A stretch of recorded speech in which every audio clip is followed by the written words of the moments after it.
Hi dear friends and subscribers, welcome to the Cricket Happening show as usual. Well, sorry yesterday I couldn't actually bring you the cricket report. The reason being I had actually uploaded the video, but the YouTube didn't upload. There were some problems with YouTube, and so that is something which I can't control. Sorry about that.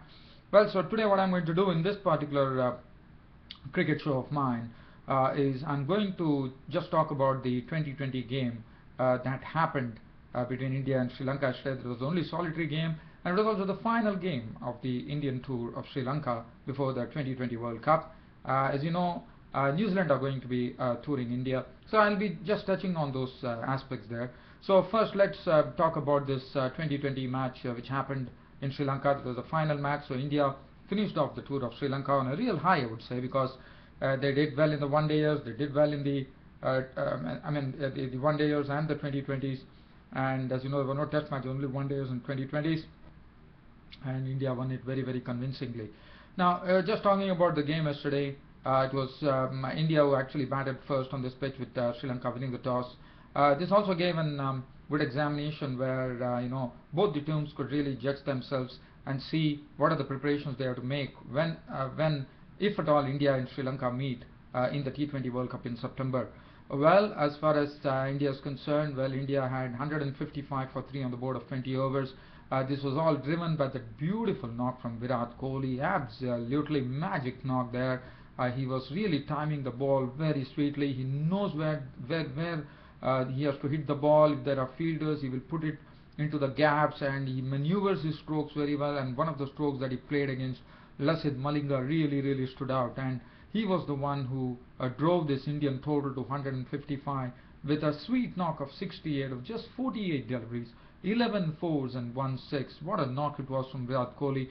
And the more and more one sees of Virat Kohli, everyone gets an increasing feeling, at least I have got the increasing feeling now, like looking at his body language, the way he conducts himself, probably he is a bit short-tempered. Probably he needs to control his temper.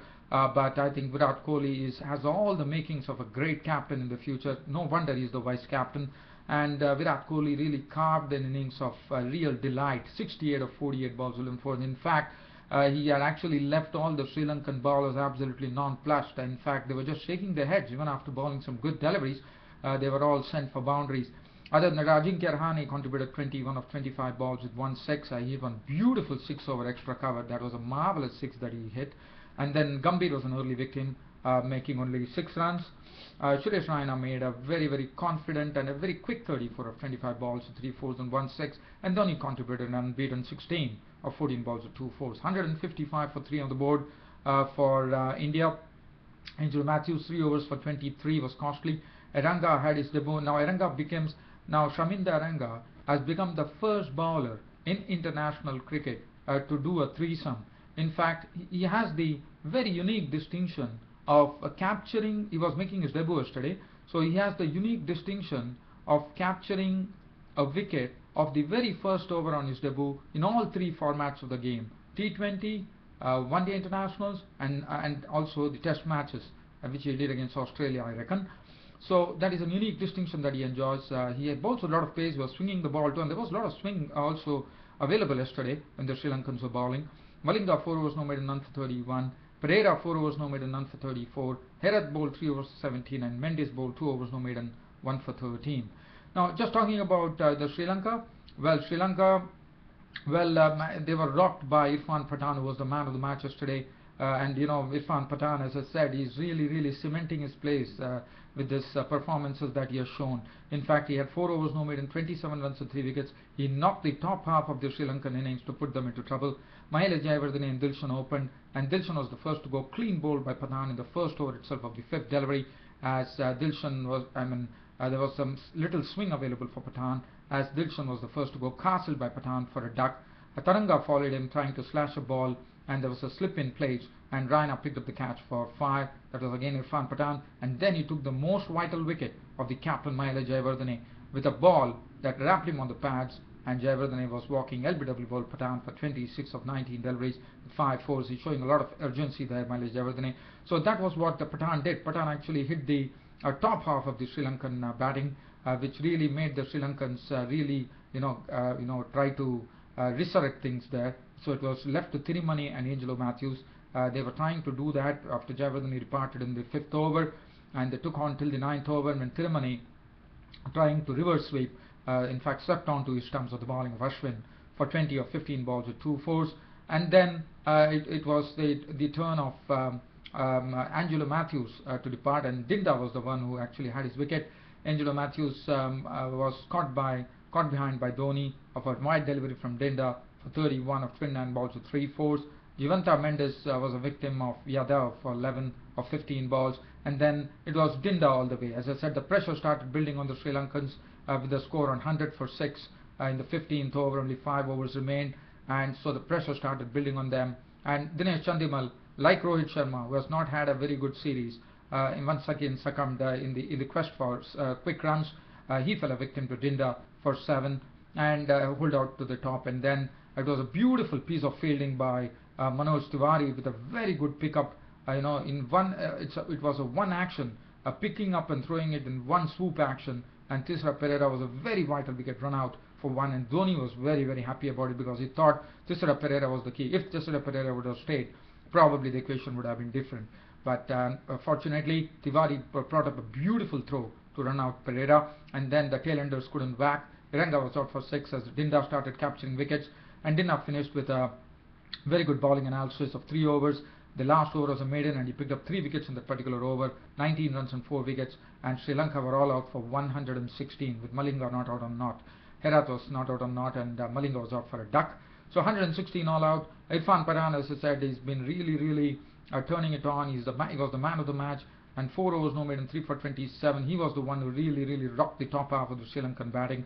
Umesh Yadav, 3 overs, 1 for 24. Dinda, impressive, 3 overs, 1 maiden, 4 for 19. He also continues to impress there. Virat Kohli, 3 overs, none for 13. Rohit Sharma bowled 1 over for 9 runs. Ravichandran Ashwin, 4 overs, 1 for 22.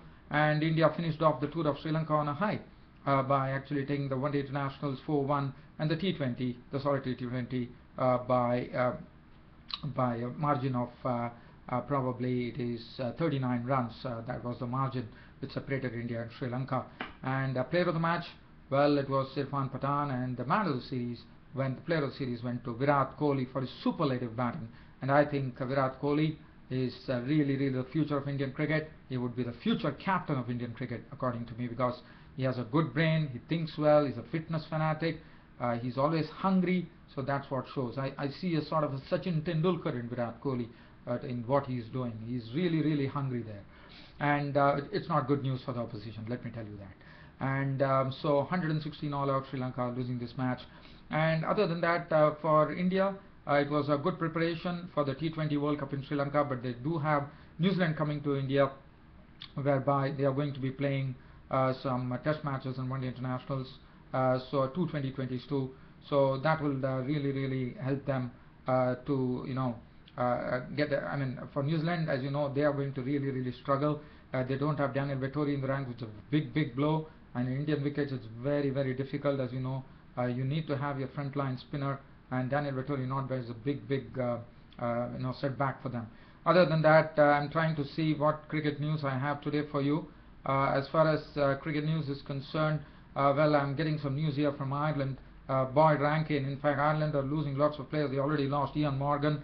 Now they are in the process. Ed Joyce is already there, and Boyd Rankin might be the next one. As you know, Boyd is a very tall guy. He gets the ball to bounce, and probably Rankin might be playing, representing Ireland for the last time this World T20 Cup. And after that, he might be playing for England, because in the sense he would be qualifying to play for England. He has been taken in by Warwick Ashley Giles, has taken him into his team, and Rankin probably would have to say goodbye to Ireland cricket, and he will be concentrating on English cricket. And finally, probably one day one would see Boyd Rankin go the Ian Morgan way by playing for England. So that's the news that I'm getting here as far as Ireland is concerned.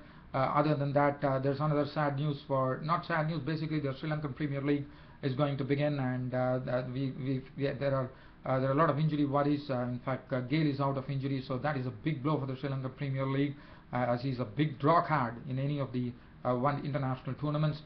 Fidel Edwards is out, I heard, and Abdul Rahman of Pakistan is also out of the mix.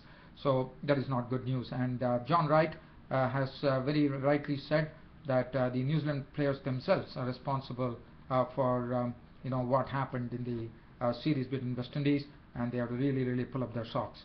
Well, dear fans, friends and subscribers, on this note, your host Ram would like to end this cricket show for today. See you all tomorrow. Until then, it's goodbye. Thank you.